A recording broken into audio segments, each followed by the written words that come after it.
I started SERES Footwear this year. We're 3 months old. We are a women's footwear brand. We're based out of Chicago, and we make our footwear with artisans in León, Guanajuato, using locally sourced materials in small batches. And we really strive to be as sustainable as possible. Awesome. So are you from Guanajuato? I am not. My parents were born in Mexico. I was born in Chicago, but I have those strong ties to the motherland. And I always traveled to Mexico as a child. I am really deeply connected to my ancestors. So being in Mexico really felt at home during the time that I lived there before starting Ceres. My mom is from Juarez and my dad is from Guerrero. Oh, that's great.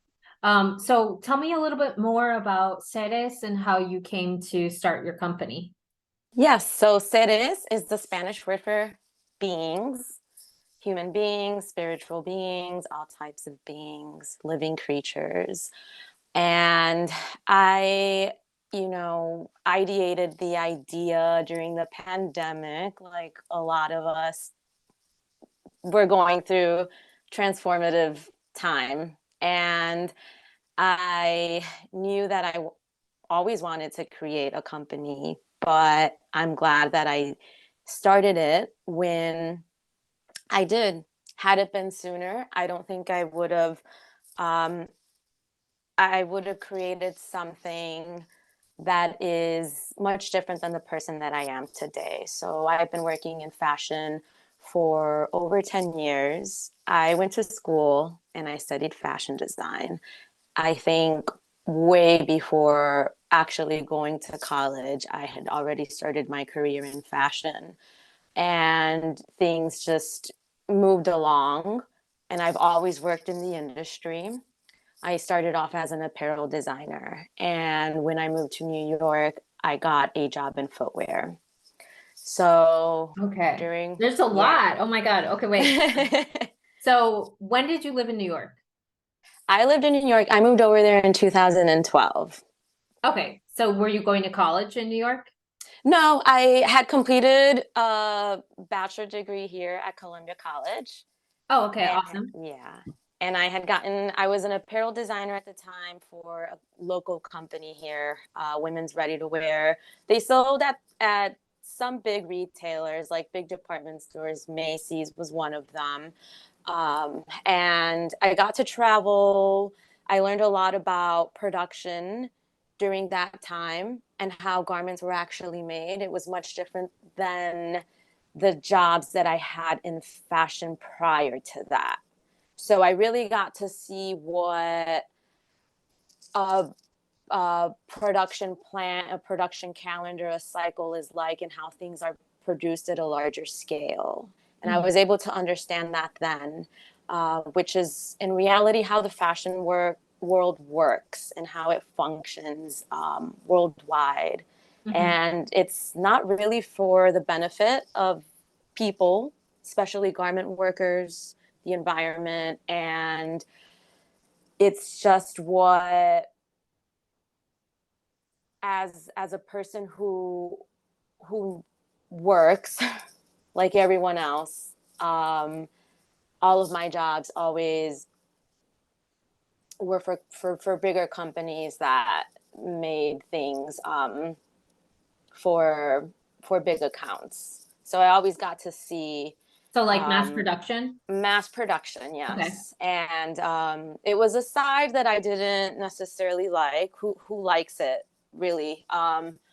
And But I have to work in the industry that I know and that I'm good at. So I did that for a really long time. Um, it was my means of making money, Yeah. earning a living, and so I did that up until recently when I decided to just start my own company and go freelance. Okay. Yeah. And so did you as you're mentioning about like mass production and everything, it sounds like that really is in contrast to what you actually believe in and what you now have now with your own company, you know, being more eco-friendly and being more aware of waste and everything. Were you, is it okay to say that you were probably unhappy at your corporate job? 100%, Okay. yes. I find it really hard to go back to that corporate setting. Mhm. Um, I don't, I'm going to do everything that I can to just stay away from that, to be quite honest. Yeah. I, I there's think just, I think some people could benefit from knowing how do you keep going on a day-to-day basis when you're unhappy in a job that you need to stay at, but you have this dream of creating another brand, you know? yeah. So Well, what kept you like motivated and I've always had that personality where I, I don't find it difficult to stick to the things that I say I'm gonna do, really, no matter how long it takes. So I have perseverance, you can say, Mhm. and determination. I Mhm. think I don't find it difficult to just delay gratification for something that I know will eventually pay off. So Right. So keeping working in yourself accountable. exactly, and being disciplined. I working in a corporate environment in fashion, I had to do it. I did it for as long as I could and to pay the bills. But Mhm. when I knew that the time was right, I did it. And it wasn't necessarily right, because I think it was the most challenging time of my life. I found myself um, in a And when was that? depression. This was around the pandemic, so 2020. Okay, so in 2020, you're like, okay, did you get furloughed? No, I did not. Okay, so So you were still working? I was still working. Oh, wow. I decided to go. The last time that I was working for my corporate job, I was a tech designer for a company that was owned by León Funk. So we would design things for a lot of mass retailers, and we were here in Chicago, and I decided that I wanted to leave that job and Mhm. go freelance, because I am also a footwear teacher at the Chicago School of Shoemaking. And I had been Okay, doing, that's awesome. yeah, and I had been doing that. I actually met them while I was in New York. Mhm. And I just found it interesting that they were in Chicago, Mhm. and my home city. So I worked with them prior to actually moving back to Chicago years ago, before I had even gone to Mexico, and I stayed in touch. So there was a period where I came back to Chicago, and I wasn't sure. I moved here from Mexico. I wasn't sure if I wanted to go back to Mexico or stay in Chicago due to personal reasons. And I was really sad because I wasn't working in an industry that really made me happy. So I couldn't decide if I was going to stay in Chicago or go back. But I was able to work at the Chicago School of Shoemaking, teaching in the evenings after my full time corporate tech design job in fashion. And it was going so well that I decided to quit my corporate job, because I knew that I could make a living wage off of just teaching there. And then 2 months in, the pandemic hit and the school had to close. So it took us a while to know like what we were gonna do next. When can we open? When will that be? Mhm. How many students can we have? Can we go back to normal capacity? So the Chicago School of Shoemaking is actually just it's a woman owned business, And they don't only do shoe making, they actually specialize in all kinds of leather work. And I've met some really cool people there, people that I'm currently friends with, and they are also small business owners. And because I had such an extensive knowledge in footwear, I formed a really cool relationship with them, and we were able to introduce some classes that I like co-created with the owner there. And it's yeah, and so it was really cool for a while, but then the pandemic hit, so we closed. And took a while to figure that out. Some really strange things happened at my previous employer, and um, they asked me if I wanted to freelance, and so I did. And I was honestly terrified. I had never been a freelancer before, solely freelance. I've always freelanced, and it's always had always been a side hustle. So up until that point, I didn't know if I can earn a living as a freelance designer, but I had no other choice. So So did freelancing kind of segue into creating your own brand? exactly, yeah, and that's what happened. So I had some spare time, quote unquote. And I decided that I was just going to launch my own company. I had been doing this for so many people.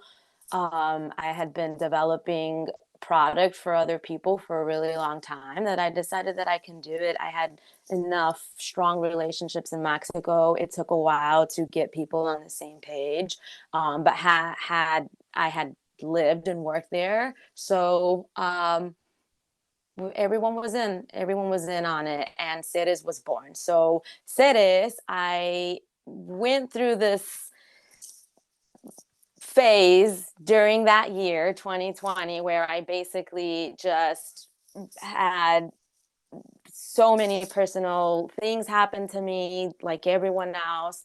I think we lost a lot of people that we cared for, and we didn't know what was going on. So I journeyed inward. I really needed to root my nervous system, and I started meditating a lot. And it was something that I hadn't done before, but it really helped me during that time. And I just became, I went on a spiritual journey that really was unlike me. So during this time, I I honestly, when I came up with the name Ceres, it was first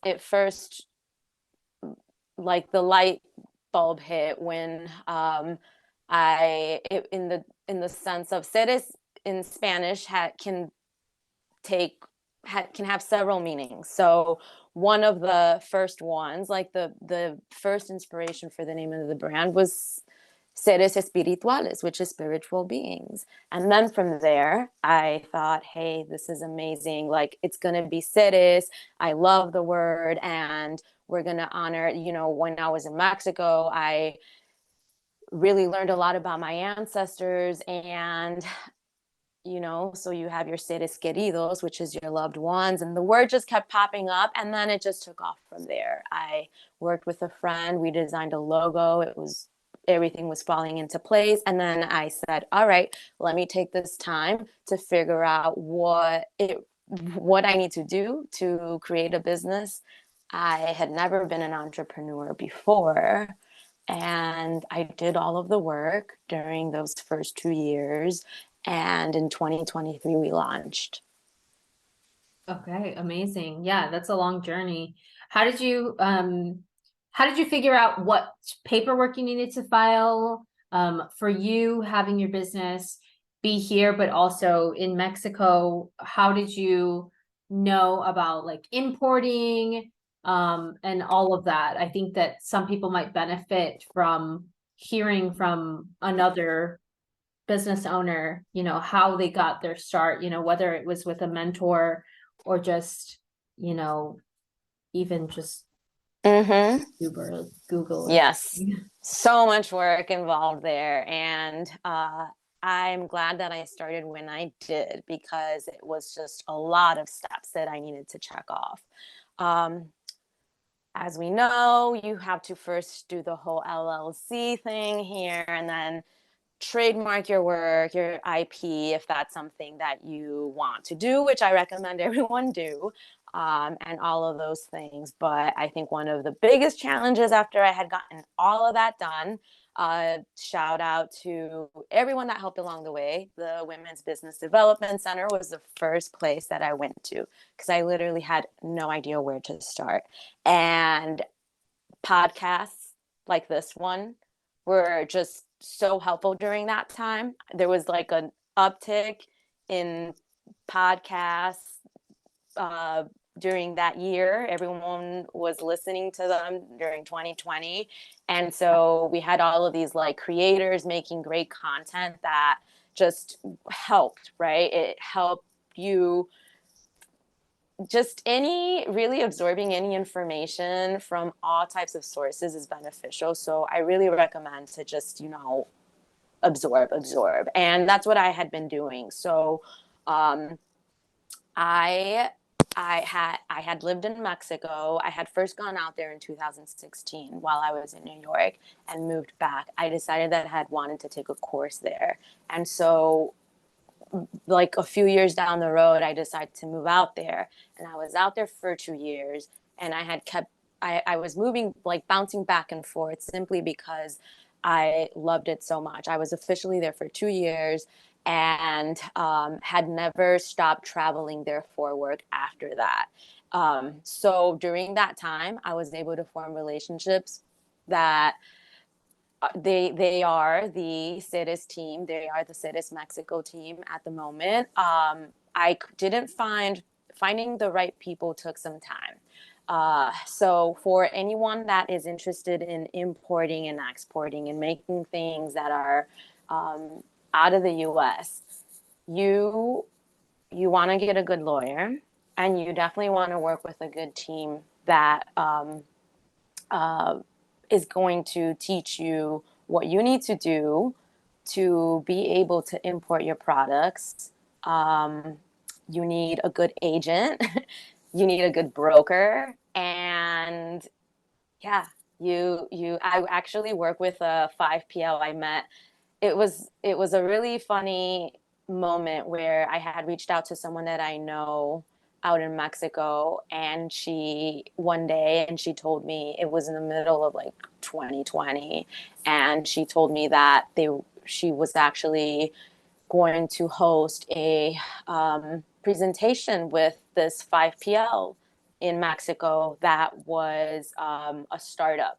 So they move automotive material from Mexico all the way up to the Midwest and even into Canada. And so they travel from as far south as Guanajuato. There's a lot of car manufacturing there. And they make their way up to Michigan.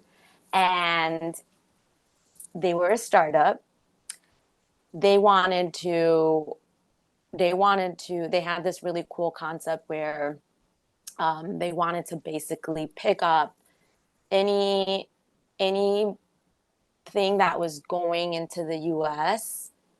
They wanted to pick it up along the way in the footwear and leather industry and make their rounds as they traveled up to Michigan and basically fill up the empty space in their truck with Got it. cargo. Okay. So basically everyone can benefit from that. And then they importing, I had been doing my homework at the time, and it's expensive stuff.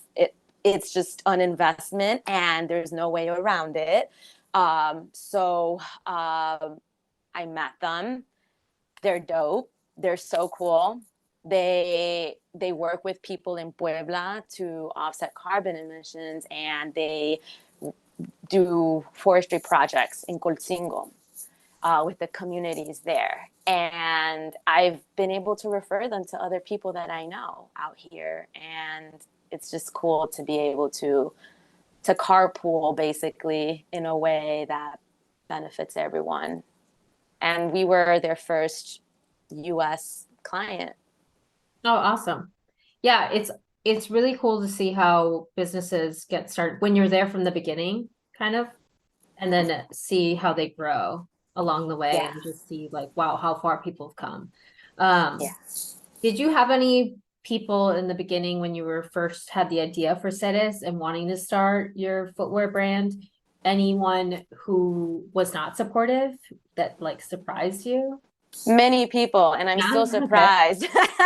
We're 3 months old, and I'm in my hometown, and I'm surprised about that. I'm surprised, but I'm not.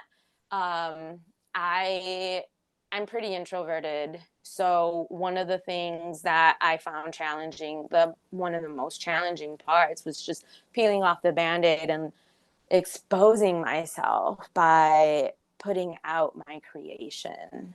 It's Mm-hmm. so vulnerable. It's Mm-hmm. so vulnerable for so many reasons. And I feel like I truly believe in divine timing because I'm okay. Like, I'm confident now. I'm out here, but it took time to build that.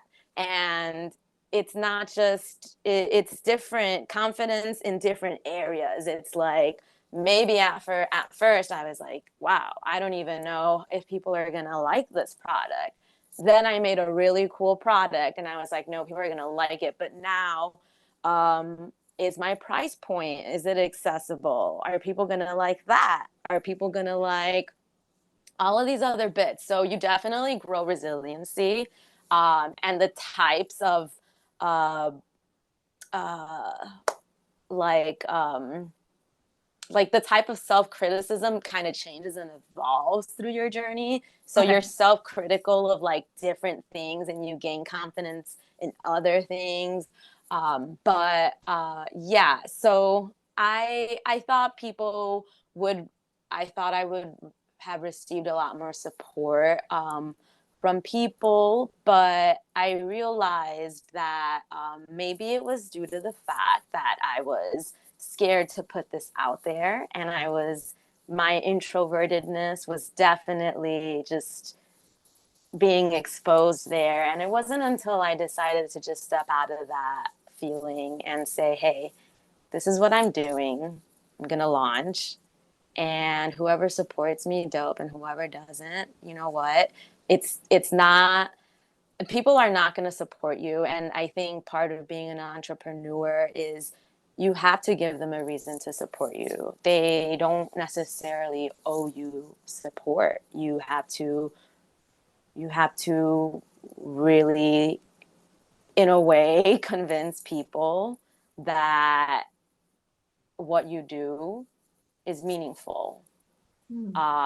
And I I like that. think, Mhm. yeah. And then in a genuine way, of course, it's not, I'm not going to do something that's not me, but it's a relationship that you need to build, and it goes both ways. So I'm not necessarily upset that I thought I was going to get more support from like old friends, but you know what?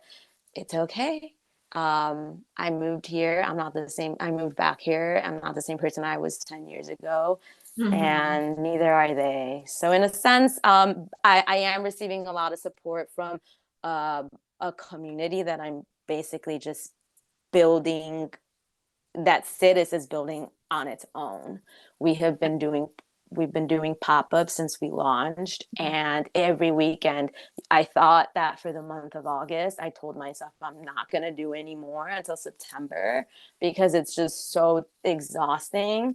And Mhm. I want to pivot. I want to start focusing on putting our product into local stores and boutiques. But we just keep getting invited to all of these pop-ups, and every time I'm there, people love our product, they're buying it, it's hard to say no. So we're out there, and I'm Yeah. getting support from a community all on its own.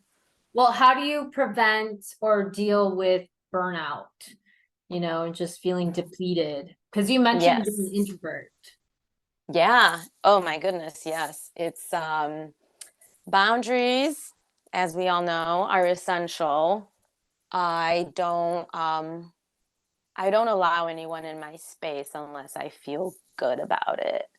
And Mhm. even then, I think it's important for all of us to have boundaries. I no longer have relationships that are exhausting of my time. I think it's just something that it comes with maturity. So this business has really made me mature in a lot of ways that I suppose I was just ready for because it's no joke.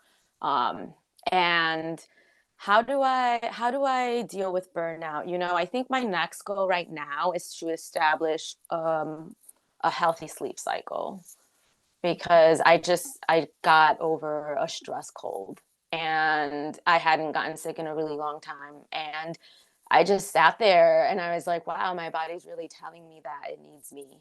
It needs my attention and it needs my help. So the least that I can do is be there for myself. So that's the next thing on the list. Healthy sleep Okay. cycle. Yeah, no, that's good. And things are constantly changing, right? So we're constantly changing. What our needs are changing. Yeah. So Yeah. it's good to be aware of that. So is SERES right now, it's mainly business to consumer, or are you also Yes. in retailers? We're not in retailers. So one thing that I really just recommend, coming from someone who had not taken any type of business class or any type of like entrepreneur class. Wow, there's so much information that you need to learn. And it's everyone once, I've reached out to mentors, I've reached out to partners and people, and everyone just has their own take on it. It's Mhm. overwhelming. It's overwhelming. There are Okay. a lot of people giving you different recommendations based off of like either their industry or their experiences. And it's just your job to really like comb out the information and to, take what resonates and then just leave the rest because constant stimulation it leads to even more burnout. But the only way that I've been able to learn is by doing doing the thing, making mistakes because I've made so many mistakes. God, I've made a million mistakes since I started this project, and I'll never make the same mistake twice. And How every do you mis deal with those yeah. mistakes though? Like when, let's say you make a mistake and have you made a mistake where it's felt like, oh my God, this was huge, or Yeah. how can I come back from this? Constantly. But there's always a solution to everything. And it's really like a learning curve. It's a lesson. I've never made a mistake that I haven't been able to bounce back from. And boy, have they been major. But I don't see it as failure. Um, it's not enough. Now that I started SERES, I really just know that it's up from here.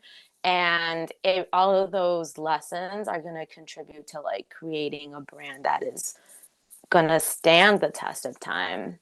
So right now we're direct to consumer, but back to what I had been saying about people who probably have never taken a business class. Yes, there is a lot to learn. I wish I would have had done that prior to starting SERES. Finance is not a subject that I easily gravitated towards, and um, Do you do your own there's finances or do you hire yeah. someone else to do Well, it? I work with an accountant, and I have business advisors that I've established a relationship with, and they guide me. But as far as like the business and growing, I'm learning a lot about financing and how to finance a business, how to fund a business. Fortunately, I've caught the attention of enough people who want to help me learn what those like what those things are, like my Mhm. options.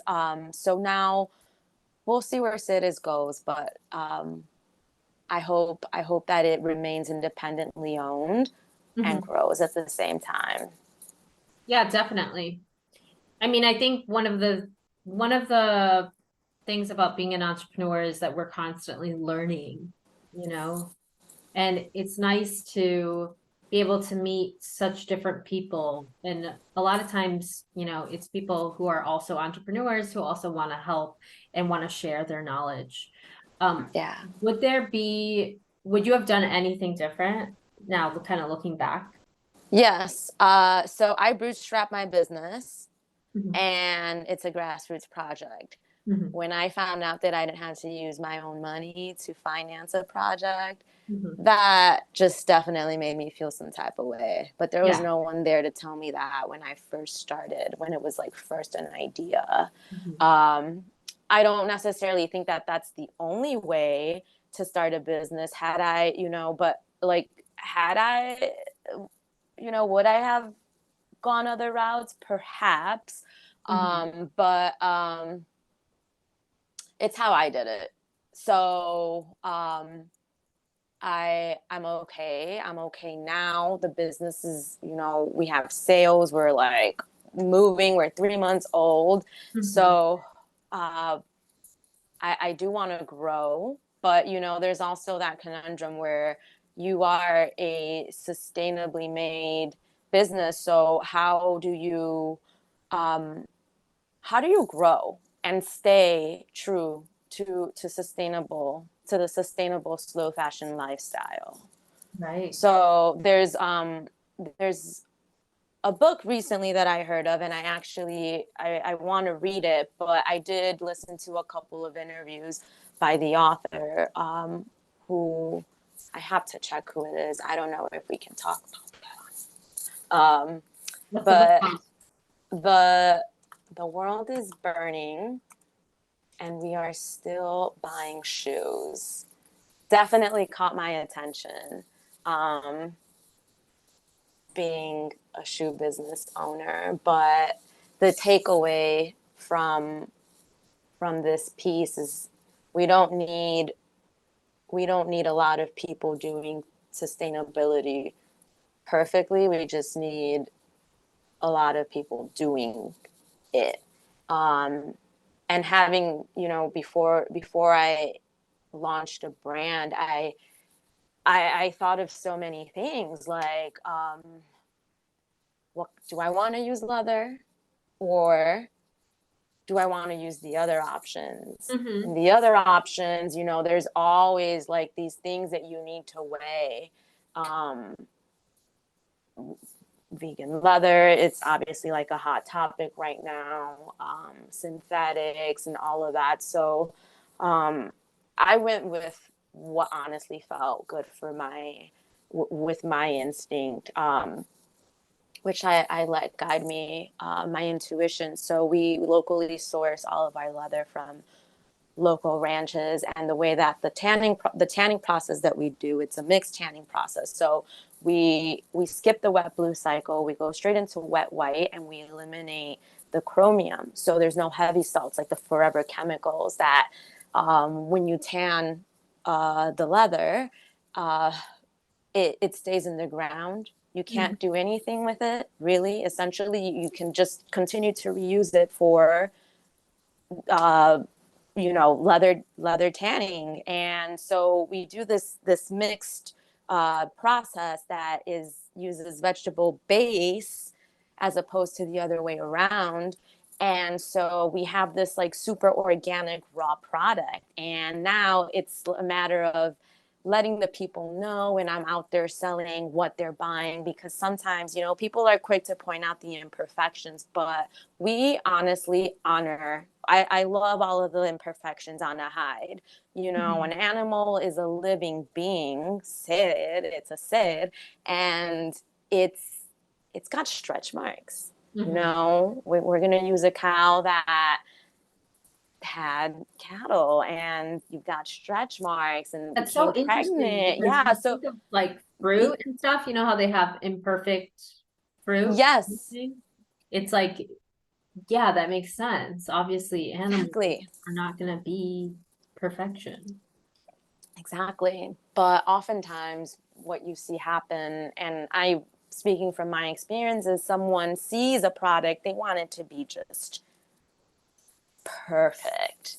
Right. Nothing's perfect. I mean, nature's perfect. So we try to keep all of those organic textures and details in our shoe. If it's on there, we're not going to coat it and lather it with chemicals just to hide it. So, but I also mentioned how it was important for me to make my shoes price accessible, because having worked in the luxury category, it doesn't make, who is going to afford a $500-$600 pair of shoe? We know that there's a whole issue with garment workers and livable wages. So make it make sense. These high margins, my margins, and that's another thing that I had to learn as an entrepreneur. We are officially members of the Chicago Fair Trade. So, okay, awesome. Yeah, we had to prove the livable wages, the working wages of our artisans, of our zapateros. And that's a whole nother thing. People need to understand. Sometimes they think that it's hard for me to not take it personal when someone thinks that my shoe is expensive, because it's actually fairly cheap. My margins eventually, disclaimer, my prices are going to go up because I need to pay myself. So entrepreneurs out there, definitely pay yourself. And how do you feel about that too? Because I think it's important to talk about, and it's challenging for entrepreneurs to be like, especially when you're in a business where you have a product of like, oh, okay, wait, I think next year we have to do a price increase. Yes. How do you feel? Wow. Well, it's difficult because I mentioned that we're bootstrapped. Listen, y'all, I'm not working for free, and this, just starting a business, is a lot of sweat equity. It's not fair. It's not sustainable. We're talking about burnout. When am I going to get a piece of this product that I'm selling you? I need to pay myself. But consumers need to understand that as a startup and as a beginner, and you're not getting no 20%, not even, no freaking, you're not even getting half of it. You have a lot of expenses, you have margins. We are fair trade, so you can imagine that we're already investing most of what you're paying is going to the manufacturing process and the material sourcing of it and the exporting. I mentioned that we have agents, we have accountants, we have this. Right. Who do you think is paying them? Exactly. Yeah. So we have to wrap up, unfortunately. Yeah. Time here. Do you have any last piece of advice that you'd like to share before we say goodbye? Piece of advice, you're never alone. There are a million of us. To all of the fellow entrepreneurs out there, there are many of us, and we have a lot more in common than we think. So starting this business in the middle of the pandemic, I felt alone. You're never going to not feel alone, but there are way more people out there.